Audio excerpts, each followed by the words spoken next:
In 1936, the University of Washington's rowing team traveled to Germany for the Summer Olympics. They had two goals in mind: winning the Olympic gold medal and whooping Germany and Adolf Hitler's ass. The Boys in the Boat film, directed by Batman George Clooney, is a recount of this incredible true story. You know when people say, they don't make them like they used to? Well, The Boys in the Boat is exactly the kind of movies these people are referencing. Make no mistake, this is old school filmmaking at its finest. If this film were released in the mid to late 80s, it would have been number one at the box office and garnered multiple Academy Awards. These days, we are so used to franchise films, superhero films, and sequels that we forgot that this is what movies used to be. Now, to be fair, I'd argue that these movies never stopped existing. It's just that they're not as popular as they used to be. I say all this because The Boys in the Boat is an old-fashioned, charming, feel-good film, and it felt refreshing to watch. And this film already had me from the get-go because it's a sports movie. I'm a big sports guy myself. Go Mariners, go Blazers, go Seahawks. And underdog sports movies are basically my cocaine. I will snort a massive amount of underdog sports movies all day, every day. Is this movie a perfect crowd-pleasing sports movie? Well, not exactly, but it does enough that it kept me on the edge of my seat multiple times. What's great about this movie is the discovery of how rowing works. Because, let's be honest, you and I know absolutely jack shit about rowing. And watching a sports movie where you get to learn the sport as the movie goes along is such a rewarding experience. You get to learn the lingo. You understand why certain people need to be in certain spots. You understand the importance of the guy in front barking orders. Getting to digest all of this new information made it a fascinating watch as opposed to just like another basketball movie or football movie. But that's just the nerdy sports angle of the movie.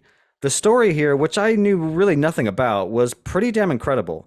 Our protagonist, Jim Rance, is living alone in Seattle in 1936, attending the University of Washington. Desperate for money, he attends the rowing tryouts because if he makes the team, the school will pay him wages. In classic sports movie fashion, we get a montage. Well, we get many montages, obviously, but early on we get a montage of the tryouts and we discover how hard the sport actually is. Jim works his ass off, and he and 7 other students are chosen out of hundreds to be on the JV team. From here, we see the JV team grow as a unit and defy all expectations. Even though this is a true story, I kinda don't want to spoil the rest of the movie because the joy of watching a good sports movie is that you don't know the outcome of events. Needless to say, there are stellar rowing sequences that make me want to stand up and cheer. The Poughkeepsie race, in particular, is absolutely nerve-wracking. And that is something I want to give some big kudos to Clooney for. These racing scenes are fantastic. He does a great job at setting up the stakes before each race, and having those stakes laid out before the race makes the racing scenes intense. Whether it's putting the JV team in instead of the varsity team, and how bold that was, or how the JV team hadn't won in years, or building up their opponents. There are so many tools Clooney uses to set the groundwork that ultimately makes these racing scenes nail-biting. And a quick shout out to Joel Edgerton and Caleb Turner. They are fantastic in this movie, and either one of them are basically in every scene of the film. It was also great to see Caleb again because the last time I saw him was in the criminally underrated Green Room. My small critiques are that most of the characters are kind of throwaways. I know that it's hard to do when there are 9 people in the boat. You can't really get to know all of them. However, I still think Clooney would have achieved this with just a handful of scenes with some of the other characters. Yes, there are scenes where the whole team are together, but I'm talking about including scenes where it's just the side characters hanging out. Give them all more dialogue, maybe explore some character traits. But again, this is a minor complaint because I get it, it's hard to get to know 9 characters in a 2-hour runtime, but I still think it could have done better. I mean, hell, look what James Gunn does with his big cast movies.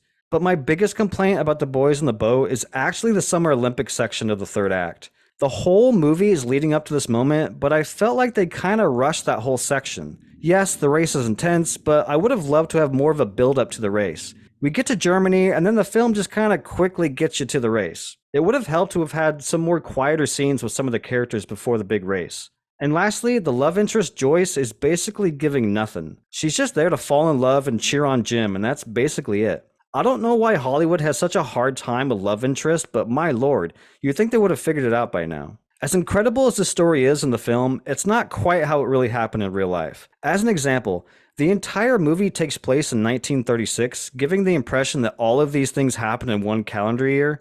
However, that's not actually accurate. The story actually took place over multiple years, beginning in 1933, if I'm not mistaken. Joe, our main character, actually joined the team in 1933, so he had been on the team for many years before 1936.